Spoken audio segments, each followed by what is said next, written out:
before you got here, we were talking about, you could have someone in there that's actually a technician that takes over the truck at certain points, or if there's a point where either road conditions warrant it, or it's a scheduled takeover of the truck, but anytime prior to that, the truck could. But, you know, the real question is when you get to the point where the truck could, on its own, drive itself, then it's a business decision. Does is there going to be a truck driver in the truck or not? But going, the reason why I need to know that is because it continues on. If we're gonna have somebody in it, right now, anybody can come right out of high school and then go drive a truck. Which way I think it should be, you know, because it doesn't need any kind of real, you know, college degree to drive a truck. If you make it autonomous, well, now that person's gonna have to have some kind of engineering degree, even in computers and everything else, in order to be in that truck. Because if it breaks down, well, then they can go, oh, well, I just need to go over here and tinker with this right here, and there, we're back online again. And then again, when it comes into hacking, you can't hack a human mind, at least not yet anyway. You know, maybe year 3000, you know, maybe that's implants can be put in, but you can't do it. And so say there's always somebody got control of that truck. As a computer, it only takes one time.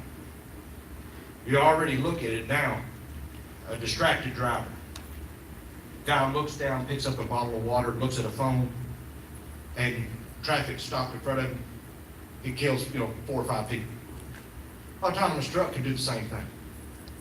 If it glitches at a certain point, because everything does, everything technology. Already motors in trucks, they've got so many sensors in motors. All it takes is one default, and it literally shuts down the whole truck. That's the same problem you're going to have with that. One sensor is going to go back at the wrong time, and it's going to be going down the road. We'll say you said it, maybe it makes it go down the road 35 miles an hour. Sorry, folks, that's still going to kill a lot of people. It could hit one car and kill 10 people. If it hit a van, you'll haul a bunch of people. So you're never, ever, no matter how you do it, going to get to a 0 incident on the highway.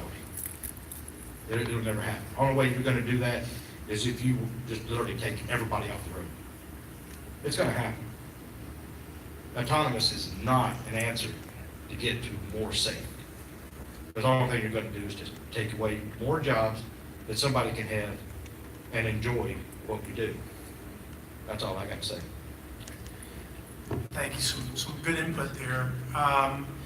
You know, and I'll just say this, I know that safety is a priority for most, the vast majority of drivers and carriers, but as we look at crashes involving CMVs, we know that a lot of the crashes are caused actually by what?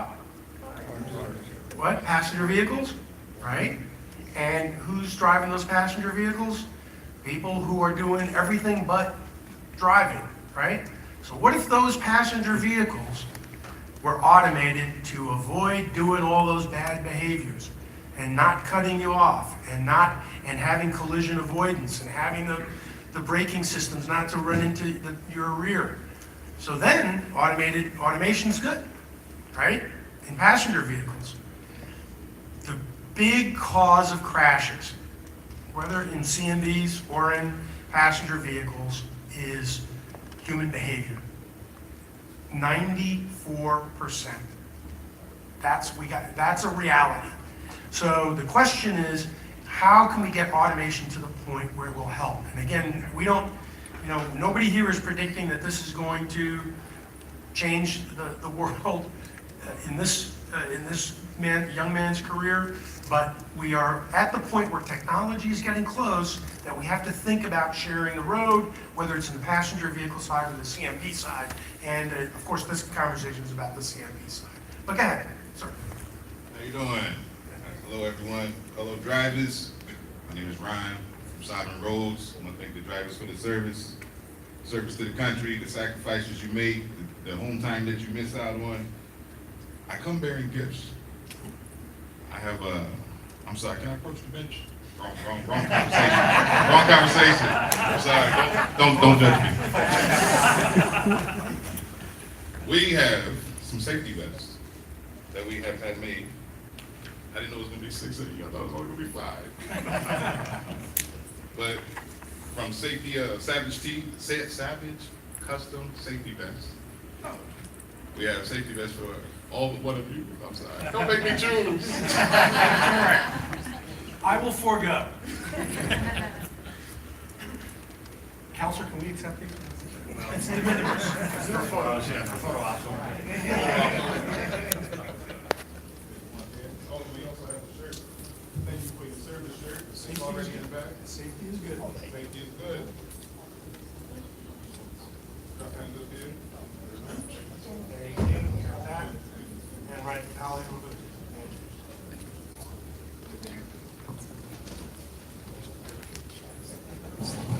We are wrapped. We need all the safety kits and all the trucks. Protect, we are the first responders. We get there before the emergency equipment, we get there before the police. Okay. Thank you. Good marketing. And would you please just spell your last name for the record? Stinson, STINSON, Thank you. Stinson Global, Simon Road.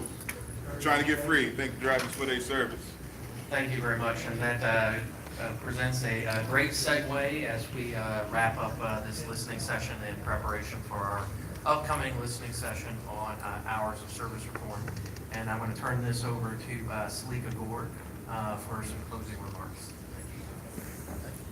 Good afternoon, everybody. I want to thank you all for joining us on this listening session discussing automation in commercial motor vehicles.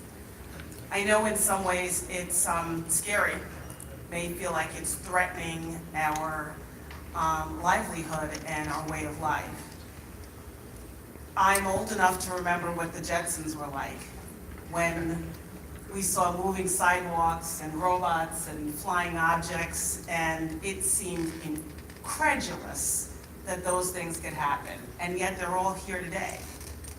For the most part, they've made our lives all better. Over 40,000 people die on our roadways every year, and as the administrator has pointed out, and my colleagues, much of that is due to human behavior behind the wheel. We don't want automation to take away your livelihood, and we expect that there'll be people driving CMVs for generations to come. Automated technology is here today, though.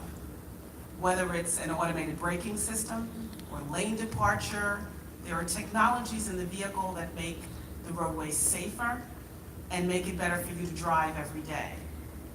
What we're doing in these listening sessions is gathering information so that whatever the department or the agency does is in keeping with our mission to reduce crashes and to save lives. We want you to stay connected. We want to hear from you. We want to know what are the issues and concerns that you have, and in fact, we've had information brought to our attention today that wasn't on our radar that is impactful and important and something that we should be looking at. We're supposed to make sure, is my link on the, can you put the link up so that people can know how to continue to contact us? Thank you. But stay in touch with us. Provide your questions and your concerns, and be part of an environment that is encouraging of technology that makes your lives safer.